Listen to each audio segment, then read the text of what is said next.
नमस्कार दोस्तों, स्वागत है आपका इनसाइड एकेडमी में। तो हम पल्लव डायनेस्टी पढ़ रहे थे जिसमें हमने 6 जो उनके मेन रूलर्स हैं उनके बारे में पढ़ लिया। अब हम लेटर पल्लवास के बारे में पढ़ेंगे, ठीक है। तो लेटर पल्लवास सबसे पहला नाम को याद रखना है, नंदी वर्मन द्वितीय पल्लव मल्ल। क्या क्या नाम है इनका? नंदी वर्मन द्वितीय पल्लव मल्ल, ठीक। इनका पूरा नाम है नंदी वर्मन द्वितीय पल्लव मल्ल, ठीक है। एक्चुअली में ये खामेर मतलब कंबोडिया से बुलाए गए थे, ठीक है। तो वहाँ के ओरिजिन प्रिंस थे ये, खामेर ओरिजिन के थे। और इन्होंने वैकुंठ पेरुमल टेम्पल बनाया, ठीक है। अब देखिए इसमें इनके नाम में क्या आ रहा है, Nandi. Nandi was related to lord Shiva. तो लॉर्ड शिवा की जो पूजा करेगा एक्चुअली में उसको वैकुंठ तो मिलेगा ही मिलेगा। तो नंदी वर्मन ने वैकुंठ पेरुमल टेम्पल बनवाया। कहाँ पे बनवाया? कांची में, ठीक। अच्छा, उसके बाद थिरुमंगई। थिरुमंगई कौन है? अलवर सेंट हैं, वो इन्हीं की रेन में आए थे। तो अब देखिए दो ये क्वेश्चन बहुत इंपॉर्टेंट है कि थिरुमंगई किस पल्लव रूलर के रेन में आए थे। तो मेरे भाई थिरुमंगई जो है वो सेंट हैं, संत हैं, तो नंदी की ही उसमें आएंगे, नंदी वर्मन के, नंदी वर्मन 2 पल्लव मल के रेन में आए थे। कहाँ से आए थे? तो ये खामेर ओरिजिन के थे, नंदी वर्मन 2। और इन्होंने कौन सा टेम्पल बनवाया? तो वैकुंठ पेरुमल टेम्पल बनवाया। वैकुंठ नंदी, नंदी नंदी वैकुंठ पेरुमल टेम्पल, ठीक है। अच्छा, उसके बाद फिर किनका नाम याद करना है हमको? वेरी वेरी वेरी इंपॉर्टेंट, दंती वर्मन, दांत दंती वर्मन, ठीक है। अच्छा, तो अब यहाँ से लगभग लगभग डिक्लाइन भी शुरू हो रहा है पल्लवास का दंती वर्मन के साथ साथ। तो इनमें जो चीज़ें याद रखनी है वो ये कि आदि शंकराचार्य का अराइवल जो है वो दंती वर्मन के समय हुआ था। ये क्वेश्चन बहुत इंपॉर्टेंट है आदि शंकराचार्य के बारे में कि ये किस पल्लव रूलर के समय आए थे। दूसरा याद रखना चीज़ है जो बेलूर पाल्यम इंस्क्रिप्शन के बारे में। इस इंस्क्रिप्शन में Belur, BAILUR, Belur Palyam, PALYAM, Belur Palyam inscription जो है इसमें दंती वर्मन को विष्णु जी का अवतार बताया गया है। तो ये क्वेश्चन पूछ सकता है ना कि विष्णु जी का अवतार दंती वर्मन को किस इंस्क्रिप्शन में बताया गया है, या फिर किसको बताया गया है? तो दंती वर्मन को बताया गया है, ठीक है। इसीलिए दांत दिखा के हंसते रहते हैं क्योंकि इनको विष्णु, भाई किसी और मुझे कोई कहेगा कि मैं विष्णु का अवतार हूँ, विष्णु जी का अवतार हूँ, तो डेफिनेटली आई विल स्माइल ना। दंती वर्मन, दांत दिखा के हंसूंगा मैं यार, सिंपल सी बात है।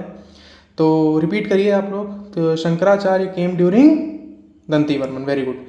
दंती Varman was known as Vishnu avatar in which inscription? In Velur Palyam inscription, ठीक है। उसके बाद लास्ट पल्लव रूलर है अपराजित वर्मन। इनको आदित्य वन ने हराया था। आदित्य वन मतलब चोल के, चोल किंग आदित्य वन ने इनको हरा दिया और यहाँ से पल्लवास का एंड हो गया, ठीक है।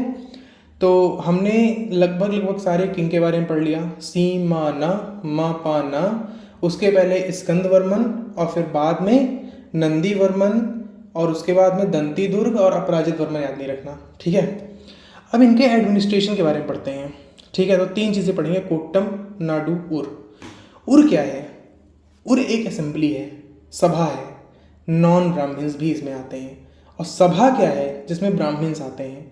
और इनको जो एडमिनिस्ट्रेशन की यूनिट है वो क्या है? कोट्टम, उसके ऊपर नाडु, उसके ऊपर उर। तो उर वॉज बेसिकली अ कैबिनेट, ठीक है।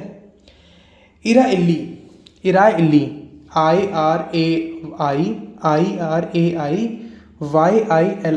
क्या है? इराय इल्ली। ये क्या है? ये टैक्स है जो कि पल्लवास के समय फेमस था। कैसा टैक्स था? देखिए ग्रीनरी टैक्स था, एग्रीकल्चर वगैरह के ऊपर लगाया जाता था। फिर एक टाइटल याद करना है हमको, दंड नायक। ये टाइटल किस समय दिया जाता था? पल्लवास के समय दिया जाता था। ये उनके एक तरीके से जनरल, आर्मी जनरल हुआ करते थे, दंड नायक, ठीक है। तो हमने क्या पढ़ा? हमने पढ़ा सभा, उर, कोट्टम, नाडु और उर। उर माने वो भी सभा है, नॉन ब्राह्मण्स की, सभा ब्राह्मण्स की सभा है। और इनकी एडमिनिस्ट्रेशन यूनिट 3 भाग में डिवाइडेड है, कोट्टम, फिर नाडु, फिर उर। और इनके टैक्स को क्या कहते हैं? इराय इल्ली, ठीक है। IRAIYILLI, ठीक है। फिर temple art, very very nice, हाँ टेम्पल आर्ट। तो इसमें हम इवोल्यूशन भी देखेंगे। ऐसे अभी तक मैंने बताया ना कि इन्होंने ये किया, इन्होंने ये किया, इन्होंने ये किया। अब सबको एक साथ देखते हैं। मंदाग पट्टू, ये क्या था? रॉक कट था। उसके बाद फिर क्या आया? पंचरथ, मोनोलिथिक रथ्स। मोनोलिथिक रथ्स बनी, पहले रॉक कट केव, मंदाग पट्टू, फिर पंचरथ जो कि मोनोलिथिक रथ था, फिर स्ट्रक्चरल टेम्पल बनने लगे, जैसे Kailashnath temple, Mahabaleshwar temple of Mahabalipuram, ठीक है। तो इस तरीके से टेम्पल का इवोल्यूशन भी हम इसमें दिखा सकते हैं। मंदारपट्टू क्या है, रॉक कट विदाउट पिलर वाला, जो कि महेंद्र वर्मन ने बनाया था। सीमा महेंद्र वर्मन वन ने, ठीक है। फिर पंचरथ, ये किसने बनवाया था पंचरथ, ये सब सीमा नरसिंह वर्मन तो लड़ने में रह गए थे, उसके बाद फिर से महेंद्र वर्मन द्वितीय, तो ये इनका काम है, ठीक। जो पंचरथ वगैरह बना है। फिर कैलाशनाथ टेम्पल और शोर टेम्पल, ये आप बताइएगा कि ये सब टेम्पल्स किन्होंने बनवाया है, ठीक है। उसके बाद फिर हमको इनके स्क्रिप्ट्स के बारे में मैंने आपको बता ही दिया था कि खामेर, थाई और जैवनीज स्क्रिप्ट इन्हीं की ग्रंथ स्क्रिप्ट से निकली हुई है, ठीक है। तो लगभग हमने सारी चीज़ें पढ़ ली हैं, तो एक फाइनल रिकैप कर लेते हैं, ठीक है। तो चलिए आप बताइए, सिंह विष्णु ने किसको एक्सपेल किया था, कालाभ्राज को, very good. Mahendra Varman one और पुलकेशिन टू के बीच में किस जगह के अधिकार के लिए लड़ाई हुई थी, रायचूर दोआब, वेरी गुड। किस हिस्टोरियन ने रायचूर को बैटलफील्ड कहा है डेक्कन की, नीलकंठ शास्त्री ने, वेरी गुड। किसने वातापी जलाया और कब, तो नरसिंह वर्मन वन ने 642 सी में, 642 सी में। याद भी रहना, देखो सिंह विष्णु इनके समय तो कोई लड़ाई वड़ाई ज़्यादा हुई नहीं, तो स्टार्टिंग किए थे। फिर सी के बाद माँ महेंद्र वर्मन, तो पुलकेशिन टू आया लेकिन ये जीत नहीं पाए। फिर सी माना नरसिंह वर्मन, अब नरसिंह वर्मन पुलकेशिन टू को हरा देगा। सिंपल सी बात है, अब तो याद होने लगा होगा चीज़ें आपको भी धीरे धीरे। ह्यून सांग किसके समय आया था, Narasimha Varman one, very good, ये याद रखना, ये अगर आपने याद किया तो बहुत अच्छी बात है। फिर महेंद्र वर्मन टू जो थे उनका सबसे शॉर्टेस्ट रूल था, कुछ याद नहीं करना। एक मल्ल क्यों है, परमेश्वर वर्मन, वेरी गुड।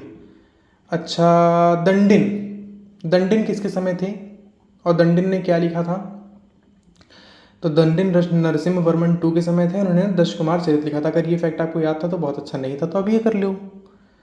फिर नंदी वर्मन, नहीं आप ये बताओ, थिरुमंगई जो थे अलवर सेंट, वो किसके रीन के समय आए थे, Nandi Varman two, very good.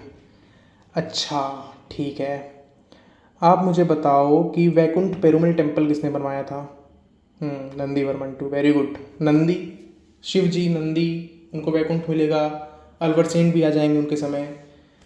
और लेकिन शंकराचार्य किस समय आए थे, दंती वर्मन, वेरी गुड। दांत दिखा के हंस रहे थे, क्यों, क्योंकि इनको वेलूर पाल्यम में विष्णु जी का अवतार लिखा गया था, ठीक है। फिर लास्ट कौन थे, अपराजित वर्मन, वो तो आपको याद ही होगा, ठीक है। चलिए अब कुछ चीज़ें पूछता हूँ और आप उसको तुरंत वन वर्ड के तरीके से आंसर देंगे, ठीक है। वातापी कब जला, 642 CE, very good. No brick cave temple, Mandagapattu, very good. Vishnu avatar king, दंती वर्मन, दांत दिखा के हंस रहे हैं, ठीक है। थिरुमंगई कब आए, चलिए आपका होमवर्क है, इसको नोट डाउन करिए। Thirumangai the Alvar saint came in whose rule, ठीक। फिर ठीक है, अभी के लिए इतना बहुत है।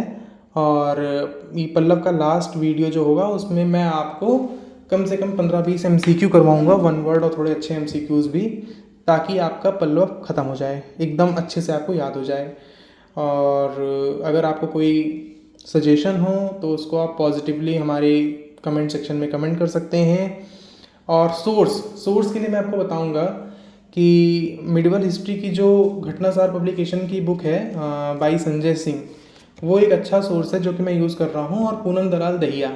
तो आपको इन दो सोर्सेज से मैक्सिमम चीज़ें मिल जाएंगी। अगर कोई स्पेलिंग वगैरह नहीं याद हो रही है, या फिर मुझे सुनने में आपको लग रहा है कि यार ये क्या समझ में नहीं आया, क्योंकि ऑडियो लेक्चर है बेसिकली, तो वहाँ से आप जाएंगे तो आपको बहुत आराम से, और फिर चीज़ें आपको वहाँ पे दिखेंगी भी, वो वर्ड्स ना अब आपको एकदम साफ साफ वो वर्ड्स अपने आप सामने आ जाएंगे। तो आप एक बार बुक खोलिएगा, चाहे घटनासार वाली इसका और चाहे वो पूनम दलाल दहिया, आपको चीज़ें मिल जाएंगी। थैंक यू सो मच, और मिलते हैं नेक्स्ट वीडियो में। पल्लव के MCQ करेंगे और वहाँ पे पल्लव हम ख़त्म कर देंगे। ओके।